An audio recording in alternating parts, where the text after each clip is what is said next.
연어가 있습니다. 우리 쌤은 특별히 연어의 특징 중에 하나는 자기가 태어난 그 강으로 다시 돌아오는 능력을 가졌다는 거죠. 다시 돌아와서 알을 낳고 거기서 죽는 게 연어가 가진 특성인데, 연어가 그럴 수 있는 이유는요, 그 자기가 태어난 그 지역의 물에서만 나는 독특한 냄새를 기억하는 후각을 가졌기 때문에 가능하다라고 합니다. 연어의 후각, 놀랍죠? 또 사람에게는 오감이 있다라고 우리 지난주에 다뤘습니다. 보고 듣고 냄새 맡고 맛보고 느끼는 이 오감. 또 특별히 우리에게는 오감 외에도 육감이 있습니다. 이 육감은 여성분들에게 매우 뛰어나죠. 남자들은 항상 조심해야 됩니다. 잘 숨겨 놓으시고요. 육감. 좀 웃자고 한 건데 영 표정들이 오감, 육감, 그것이 다일까요? 사랑하는 우리 하나님께서 우리와 교감하시기 위해서 주신 놀라운 은혜가 있습니다. 그것은 바로 영감이라고 하는 것입니다. 하나님의 이미지를 따라 불어 넣어주신 하나님의 영감, 성령의 은혜가 우리 가운데 있다. 하나님과 대화할 수 있는 놀라운 은혜가 우리 가운데 있다. 그런데 이 영적인 감각은 사라져버리고 말았습니다. 죄로 인한 것이죠. 너희가 행하지 말아야 할 것을 행하는 것, 그것이 바로 죄죠. 죄는 불순종이라고 말하는 것이다. 행하면 정령 죽으리라 라고 했는데, 그것을 행함으로 하나님과 우리는 단절되게 되었죠. 육체는 이미 죽어버렸습니다. 영도 단절되어 우리는 죽은 존재가 되었습니다. 하나님의 영은 거룩하시기 때문에 죄 지은 자들 속에 임하실 수가 없으십니다. 우리의 매우 중요한 영적인 감각이 사라져 버렸고 하나님과 영적 교통이 불가능해지고 말았습니다. 그러나 하나님 우리를 사랑하시죠. 그래서 우리에게 당신의 메시지를 계속 전하시기를 원하십니다. 그래서 구약에 하나님께서는 특별한 시기에 특정한 사람들을 부르셔서 선지자로 세우시고 그 선지자들을 통하여 하나님의 말씀들을 우리에게 듣게 해 주셨습니다. 가장 중요했던 메시지는 뭐냐면, 내가 너희를 사랑하기에 너희를 다시 회복시키겠다라고 하는 메시지셨죠. 그 예언의 메시지는 예수님이 이 땅에 오시면서 완성되었습니다. 이제 신약이 펼쳐집니다. 예수님이 이 땅에 오셔서 죄로 죽은 우리를 위해 죄 없으시나 죄를 걸머지시고 십자가에 달려 돌아가셨습니다. 죽었습니다. 죽음으로 끝이 아니고 예수님은 다시 능력 가운데 3일 만에 부활하셔서 죽음의 권세를 깨쳐버리셨습니다. 이것이 예수님의 이 땅에서 우리를 위해 일하신 역할이십니다. 그렇다면 쉽게 보면 하나님과 떨어져 버린 우리를 살리시려고 예수님이 오셔서 한 손에 하나님을 붙들고 한 손에 우리를 붙들여서 연합하게 하시는 역할을 예수님께서 하신 것이죠. 자, 그 예수님이 부활하신 후에 승천하십니다. 승천하시기 직전에 이렇게 말씀하시면 너희가 본 그대로 다시 오신다라고요. 그렇다면 예수님이 오시기 전에 우리가 지금 살아가고 있죠. 또 한 가지 중요한 말씀을 하십니다. 너희가 예루살렘을 떠나지 말고 기도해라. 내가 너희를 위해 보호하고 은혜를 입혀주시는 성령을 보내주겠다라고 말씀하셨고, 정말 그 말씀처럼 기도하는 그들에게 오순절날 성령의 은혜가 임하게 되었습니다. 그들이 성령을 받고 하나님의 사람들답게 이 땅에 복음을 들고 나가 목숨을 두려워하지 않으며 순교하며 생명을 아끼지 않고 더 가치 있는 복음을 전해주었습니다. 그들 가운데 성령이 임하셨고 역사하셨기 때문이죠. 그 전해진 복음이 2000년을 지나 오늘 우리에게 전해졌고, 저와 여러분이 복음 안에, 그리스도 안에 믿음을 가지고 성령 안에 살아가고 있는 것입니다. 자, 여기까지 이해가 되세요? 그렇다면 우리가 믿는다고 하는 것, 그렇다면 그 믿음 속에는 성령께서 나와 함께 임재하심도 함께 있어야 하는데, 그것이 쉽지 않죠. 내 믿음이 얼마나 혼란스럽고 자주 흔들리는지, 자주 넘어지는지, 예수님은 우리의 믿음을 말하기를 기다시만한 믿음만도 못하다.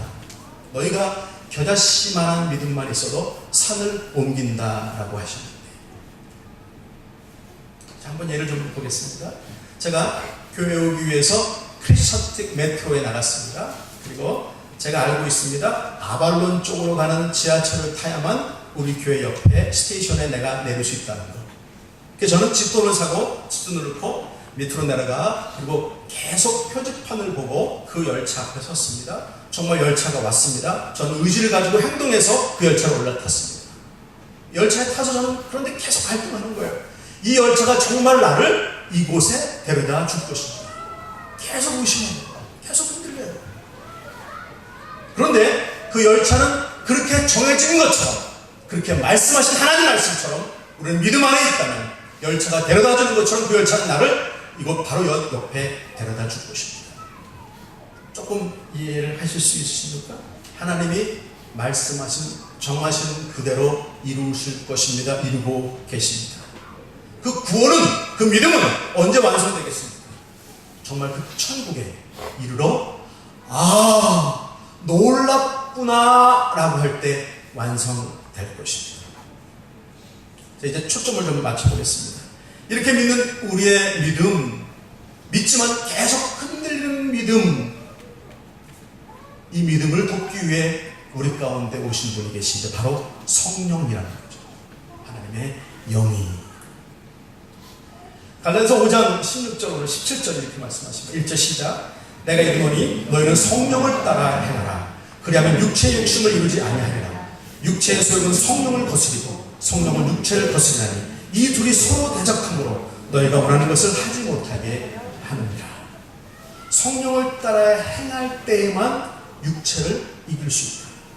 육체가 원하는 것은 성령을 거스리고 성령이 원하는 것은 육체가 거스르고 있다. 둘은 서로 충돌하고 있다. 그래서 너희가 해야 할 것들을 하지 못하게 하고 있지 않느냐. 진정 우리에게 우선적으로 중요하게 필요한 것은요, 그 성령의 임재하심이 확인돼야 하는 것입니다. 그래서 바로 성령의 충만함이다라고도 말할 수 있겠죠. 내가 성령을 입은, 성령이 내 속에 임한 것까지는 믿겠는데 그분이 지금 어디에 있냐, 그럼 어떤 역할을 하고 있는지, 정말 내 속에 충만한지, 아니면 나는 여전히 육체와 싸우고 있는지, 괴로움 가운데 있는지. 괴로움이 심할수록 나의 믿음의 기쁨은 사라지는 것이죠. 내 안에 성령의 임재를 느끼고 계십니까? 믿고 싶은데 체험되지 않으십니까? 왜 성령이 있는 사람답게 살아가지 못하고 있습니까? 오늘 말씀을 통해서 그분의 임재가 확신 가운데 깨달아주시고 회복되는 은혜가 있기를 축복합니다.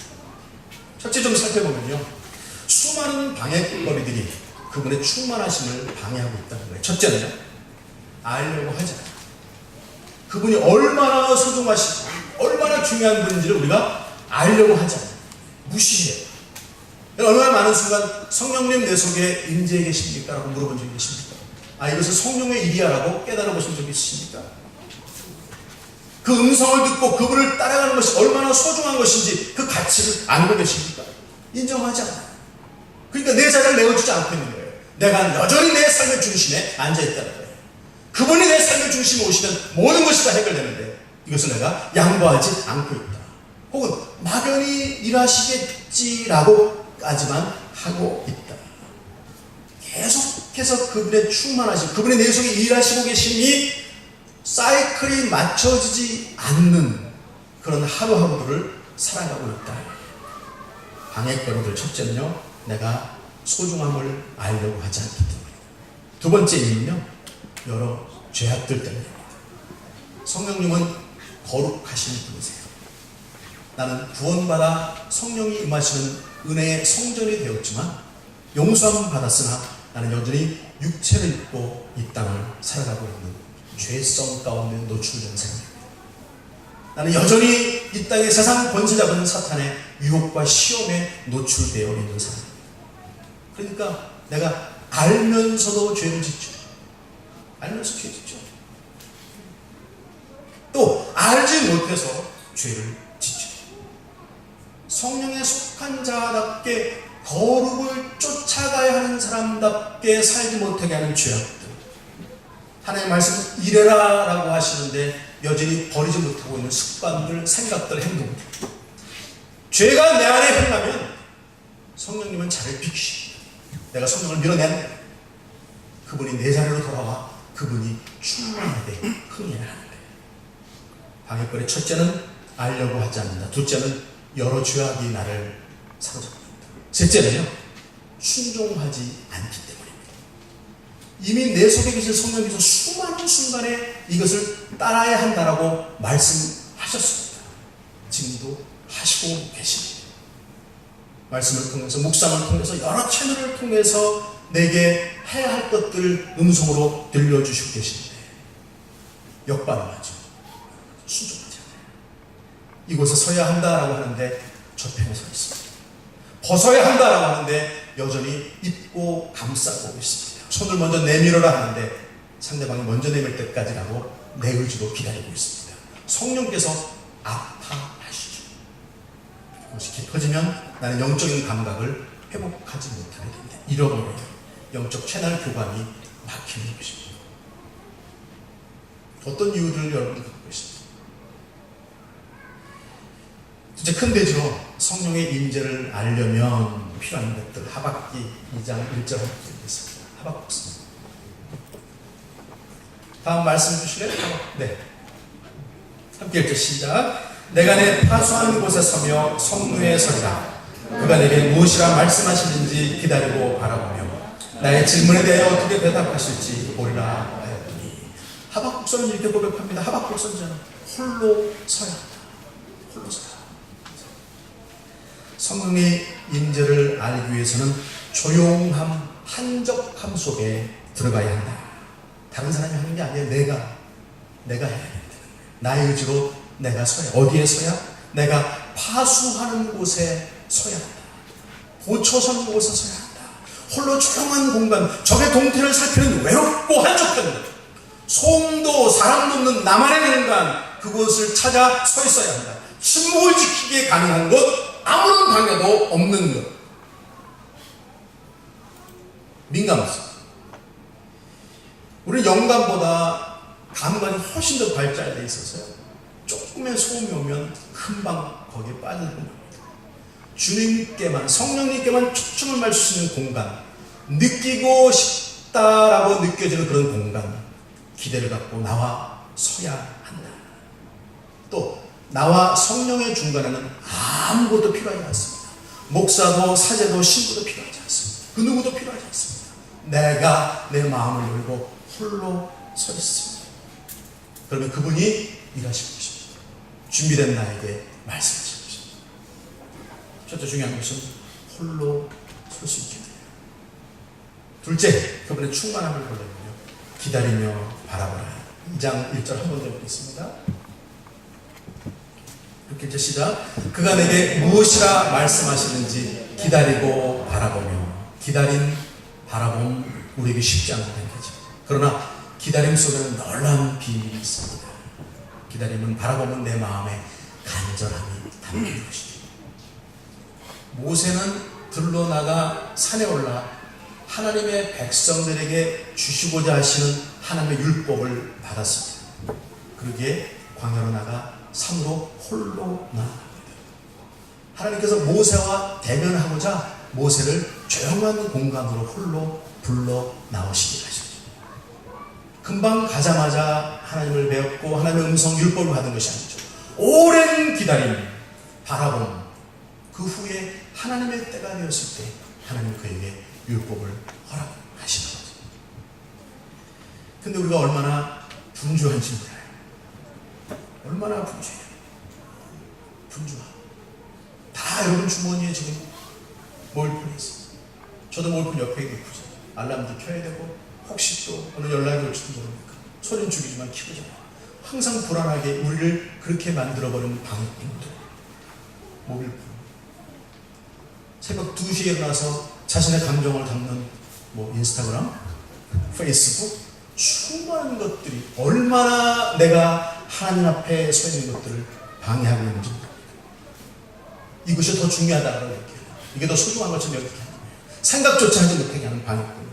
도무지 기다리라고 하지 않고 바라볼 틈도 없게 만드는, 분주하는 것이 성공했다 절대로 아닙니다. 분주하는 성공한 것이 아닙니다. 여유있고 하나님 안에 있는 자가 성공합니다.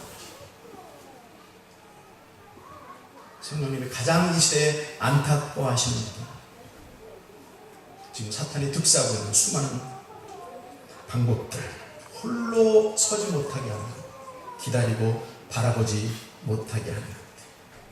그런데 이것은요, 계속 훈련이 되면 어디나 어느 곳이든지 가능해진다는 거죠.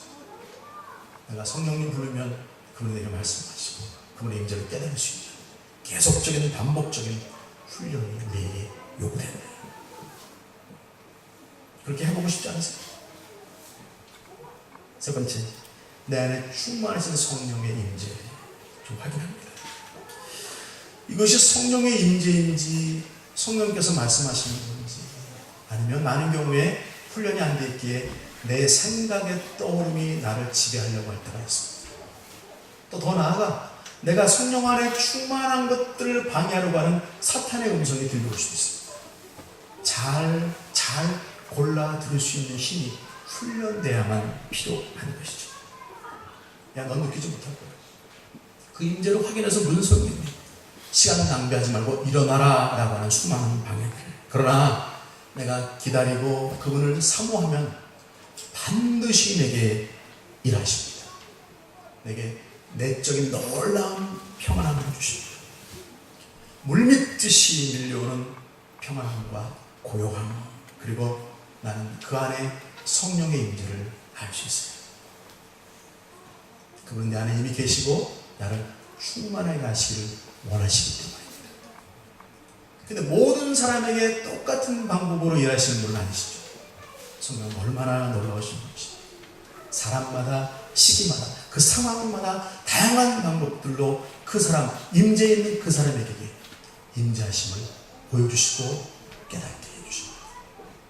제가 전도사 시절이 있었습니다. 그러니까 오래됐죠. 저희 교회에 폐암으로 이제 암 말기가 되신 집사님이 계셨어요. 아저씨. 그분을 모시고 교회 차로 그분을 모시고 기도원에 갔습니다. 병원에서 이제 뭐 하니까 마지막으로 그분을 모시고 병원에 기도원에 간 거죠. 기도원에 가서 안내자를 기다리고 바깥에 앉아있는 여러 사람이 들어와 있는데, 이분이 저에게, 전도사님, 너무 기가 막힌 냄새가 나는데, 나 평생 이런 냄새 처음 받아봤는데 이 냄새가 어디서 나는 거 계속 코로 냄새를 맡으세요. 저는 아무런 냄새가 안 나요. 옆 사람에게 물어보니 그 사람, 옆 사람이 말씀하시는데 옆 사람도 무슨 냄새가 난다고 하세요? 저는 다른 냄새만 나는데 너무 기가 막힌 꽃 냄새가 난다고 하시더라고요. 석 달 만에 다 납고 내려오셨어요. 성령의 역사, 사모하는 분에게 일하시는 성령은 놀랍습니다. 그분은 보혜사, 보호하시고 은혜를 주시는 선생님이시며 인도자, 그리고 승리케 하시는 능력이시기 때문이죠. 어린 사무엘이 제사장 엘리 밑에 훈련받으며 어떤 날 기도할 때에 하나님의 음성을 들었습니다. 사무엘아 부르시는데, 사무엘은 아직 어리고 훈련되어 있지 않기 때문에 이 음성은 들었지만 이 음성이 엘리 제사장이 부른 것으로 생각하죠. 그리고 엘리에게 가서 절 부르셨나이까 여러 차례 반복하죠. 엘리가 말해줍니다. 하나님이 부르신 것일 수 있으니 너를 부르시면, 그 음성을 들으면 내가 여기 있나요라고 대답해야 한다. 훈련되어야 한다. 내 이름을 부르십니다. 내 아들아, 내 딸아라고 말씀하시고, 내가 너를 얼마나 사랑하는지 아니라고 어떤 방법들로 말씀하실 거예요. 왜 울고 있니? 기운을 내라라고 말씀하실 거예요. 그분의 음성이 들려와야 합니다. 그러면 나는 회복될 수 있고 충만해지는 거죠. 저 부끄러운 간증을 하나 해야 되겠습니다. 6년 전에 크림반도에서 우리 성도사님들과 함께 여러 가족이 모이고 1월 2일 날 부지런히 금요일 날 차를 타고 금요 기도에 오려고 아침 일찍 차에 시동을 걸고 제가 타고 집사람이 타고 아들 녀석이 뒤에 탔습니다. 떠난 지 한 15분 정도 돼서 벨트 매야지 벨트를 매고 조금 더 가서 커브길을 만났는데, 커브길에서 쫙 돌았는데 핸들이 다시 돌아오지 않았습니다. 차가 이렇게 가다가 옆으로 막 언덕을 막 굴러내린 거죠. 막 굴러오는데 정신을 못 차렸는데 제가 이렇게 이제 가는구나, 이렇게 허무하게 가는구나 했는데 정신을 차렸는데 거꾸로진 차에 다 찌그러진 차 속에 거꾸로 매달려서 벨트를 풀고 집사람을 불렀더니 살아있어요. 둘이 빨리 나가자, 차가 터질지도 몰라. 둘이 빠져나오는데 아들 녀석 생각나서 피터야 라고 불렀더니 대답을 안 해요. 그래서 깨진 창문으로 얼굴 다 깨면서 갈비뼈 부러지면서 바깥으로 빠져나와서 뒤로 돌아봐서 보니까 아들 녀석 청바지가 보이는데 안 움직여요. 죽었구나. 피터야 그랬더니 뭐 그러더니 바깥으로 나왔어. 근데 뒤에 오던 차들이, 동네에 지나가던 분들이 차가 와서 앰뷸런스를 불러주고 조그만 보건소에, 추운 보건소에 들어가서 누웠습니다. 방을 다 따로 쓰죠. 여자방, 남자방, 피터랑 아들랑 누워있는데 제 마음에 계속 하나님께 묻고 싶어요. 하나님, 제가 왜 이런 사고를 만났습니까? 성령님, 저를 좀 회복시켜 주실 수 있으시겠습니까? 제가 혹시 그동안 하나님 앞에 그릇된 걸 있다면 깨닫는 시간 되게 하나님, 저를 좀 말씀해 주세요. 만나주세요. 말씀해 주세요. 그렇게 며칠 있다가 계속 몰핀 맞고 그 다음에 차를 옮겨와서 어떤 도시에 와서 거기서 기차를 타고 키예브로 올라왔습니다. 계속 병원에 누워있는데 갈비뼈가 여러 대 부러졌고 척추가 부러졌어요. 근데 누워서 이렇게 있죠. 제 처음으로, 정말 분주하게 사는 그 대표적인 인물인데 처음으로 그렇게 눕혀놓으시는 거예요. 제가 알고 싶어요. 하나님 무슨 왜? 일주일 넘었는데 아무런, 간절히 사모하는데 아무런 말씀 안 하십니다. 다 집에 가고 병원에 혼자 누워서 몸을 간신히 틀어서 이렇게 음악을, 찬양을 틀어놓고 하나님 알고 싶습니다. 말씀해 주세요. 제가 듣고 싶은 말과 전혀 다른 말씀을 하나님 저희가 했습니다. 야, 나는 네 옆에 있으니 참 좋다. 전혀 제가 생각하지 못한 말씀이죠. 얼마나 눈물이 쏟아져 나오는지, 얼마나 죄송하고 후회스러운지. 제가 하나님의 임재를 깨닫는 것이 어떤 일, 어떤 사역보다 수만 명을 구원시키는 것보다 중요한 일이었는데 하나님 얼마나 외로우셨을까. 내가 이렇게 조용하게 하나님을 삼하고 있으니까 하나님 좋다고 하시니 얼마나 외로우셨는지. 다른 말이 뭐가 필요해요. 그 임재가 하나님. 제가 몇 시간을 울었습니다. 몇 시간. 클레스 한 통을 다 쓰는 것 같아요. 더 이상 울 수가 없어. 시트로 눈물 닦고 간신히. 그 은혜로 지금도 또 가는 거예요. 또 가는 거예요. 또 가는 거예요. 확인하고 또 가는 거예요. 죄송함, 깨달음, 평안함, 감격, 충만, 기쁨, 믿음의 확신. 그걸로 가는 거예요. 그걸로 가는 거예요. 하나님께서 계속 말씀하십니다. 성령의 열매는 너희가 맺는 게 아니야. 성령의 열매는 너희 스스로가 아니라 내가 너희 가운데 임재할 때 맺혀지는 거야. 무엇보다 중요한 확인이 필요합니다. 중요한 확인. 성령께서 내 안에 계시고 내가 그분으로 충만해야 된다라고 하는 사실. 나로 예수의 눈으로 세상을 보게 하십니다. 나로 예수의 마음으로 사람들을 사랑하게 하십니다. 나로 참 성공을 이 땅에서 이루게 하십니다.